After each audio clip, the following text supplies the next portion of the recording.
Bismillahirrahmanirrahim. Assalamu alaikum. Our today's topic is about two phases of photosynthesis, class 9, lesson 1, chapter 7, bioenergetics, biology.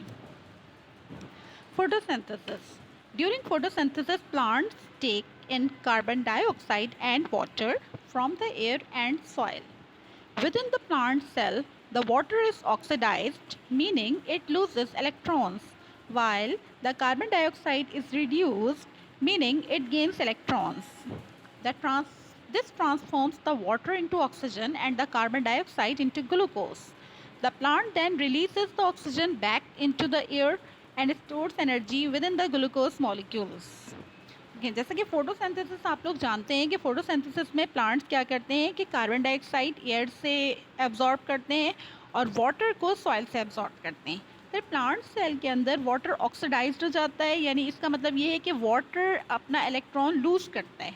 ठीक है, H positive ions निकल जाते हैं और साथ में वाटर अपना इलेक्ट्रॉन भी लूज करता है और फिर वाटर का जो ऑक्सीजन है ये एयर के अंदर प्लांट जो है इसे रिलीज़ कर देता है, जबकि कार्बन डाइऑक्साइड जो है वो इलेक्ट्रॉन्स को गेन करता है और हाइड्रोजन जो वाटर का हाइड्रोजन होता है वो भी कार्बन डाइऑक्साइड के साथ बॉन्ड बना लेता है और फाइनली ग्लूकोज हमें ऑब्टेन्ड होती है, लेकिन ये सीक्वेंस ऑफ रिएक्शन के बाद होता है।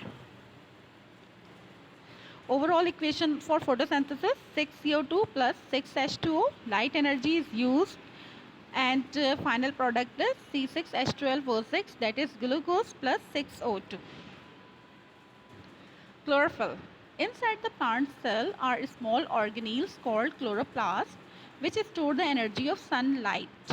Within the thylakoid membranes of the chloroplast is a light absorbing pigment called chlorophyll which is responsible for giving the plants its green color. During photosynthesis, chlorophyll absorbs energy from blue and red light waves and reflects green light waves, making the plant appear green. देखिए plant cell के अंदर specially leaves में small organelles होते हैं जिसको हम कहते हैं क्लोरोप्लास्ट। क्लोरोप्लास्ट का फंक्शन ये है कि it stores the energy of sunlight, यानी ये सनलाइट की एनर्जी को स्टोर करता है। थाइलाकॉइड मेम्ब्रेन में क्लोरोप्लास्ट के जो थाइलाकॉइड मेम्ब्रेन है वो लाइट एब्जॉर्बिंग पिगमेंट होता है जिसको कहते हैं क्लोरोफिल।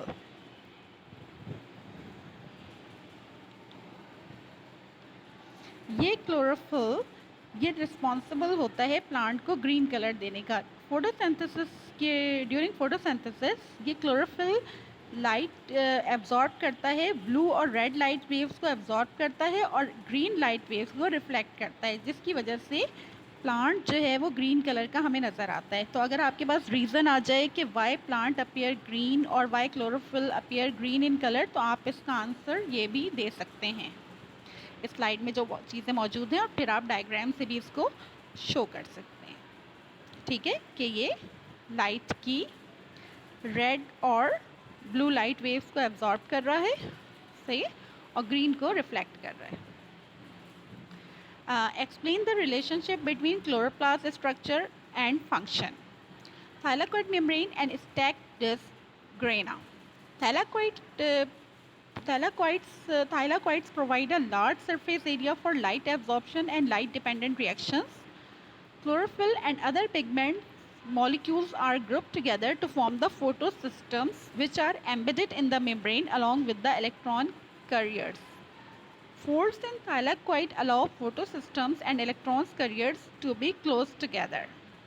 देखिए जो थाइलाकॉइड मेम्ब्रेन है या स्टैक डिस्क जिसे हम ग्रेना भी कहते हैं, ये इसका सरफेस एरिया बहुत लार्ज है। ठीक है, तो ये क्या करता है कि लाइट को एब्जॉर्ब कर लेता है, इसलिए लाइट डिपेंडेंट रिएक्शंस यहीं पर होते हैं। ठीक है, इन क्लोरोफिल मॉलिक्यूल्स में। अच्छा, ये ग्रुप ये एक फोटो सिस्टम बनाते हैं जो कि मेम्ब्रेन के अंदर एम्बेडेड हैं, सही है। तो और फिर ये इलेक्ट्रॉन कैरियर्स भी होते हैं। फिर thylakoid spaces, the spaces collect H positive, ये जो स्पेसेस हैं ये H पॉजिटिव को कलेक्ट करते हैं for chemiosmosis. The low volume enables as the H positive gradient to generate rapidly. H positive flows back to the stroma down the H positive gradient through ATP synthase channels embedded in thylakoid membranes to produce ATP. The stroma contain rubisco for carboxylation of RUBP along with all the other enzymes required for the Calvin cycle. अब इस stroma के अंदर जो है वो Rubisco होती है जो कि कार्बोक्सिलेशन करती है, ठीक है, और दूसरी एंजाइम्स भी होते हैं जो कि कैल्विन साइकिल जिसमें कैल्विन साइकिल के लिए जिसकी रिक्वायरमेंट होती है. Two phases of photosynthesis. Process of photosynthesis is mainly divided into two phases of reactions. Number one, light reaction or light dependent reaction. The light reaction or light dependent reaction is used due to the reason that during this phase of photosynthesis, light energy is captured and converted into chemical energy.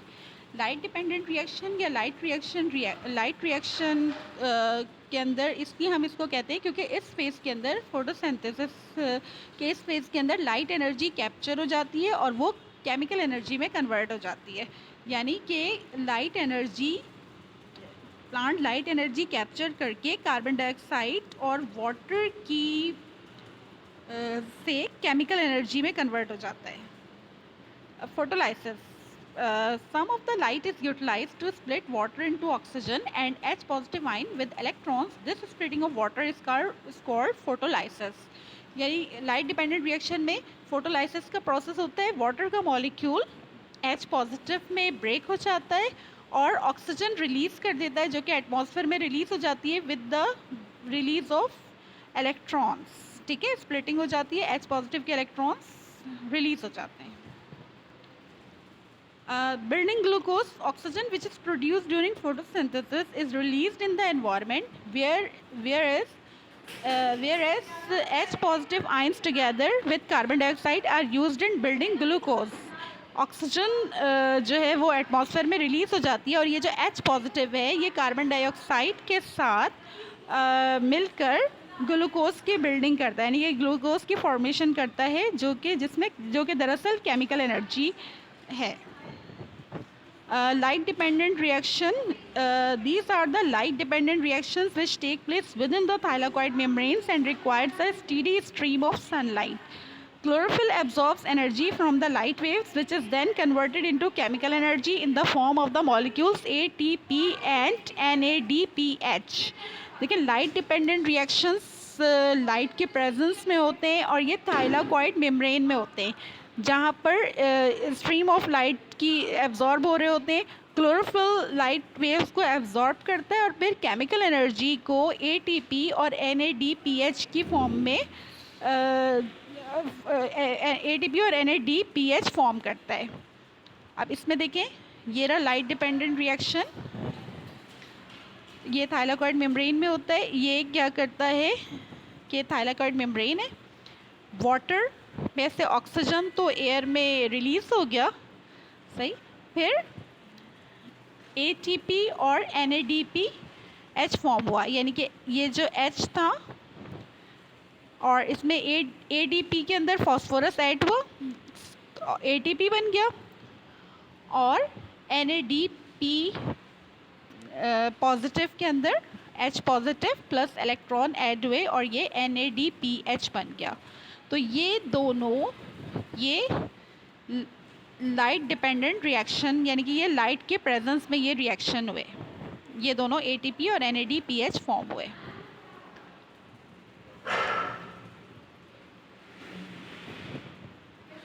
Light independent reactions. These are light independent stage also known as the Calvin cycle, which takes place in the stroma, the space between the thylakoid membranes and the chloroplast membranes, and does not require light.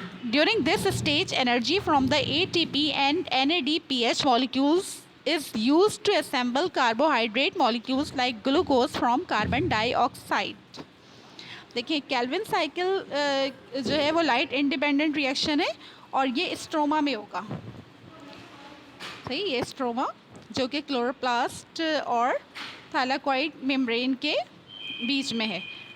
अब इसके अंदर ये होगा कि carbon dioxide use होगा और ATP और NADPH use होगा और ये कार्बोहाइड्रेट की फॉर्म करेगा, यानी कि carbon dioxide as a raw material use करते हुए ATP और NADPH ग्लूकोज फॉर्म करेंगे, यानी शुगर, यानी केमिकल एनर्जी फॉर्म करेंगे, कार्बोहाइड्रेट फॉर्म करेंगे, जैसे फॉर एग्जांपल शुगर, और ATP दोबारा से ADP में कन्वर्ट हो जाएगा और NADPH हाइड्रोजन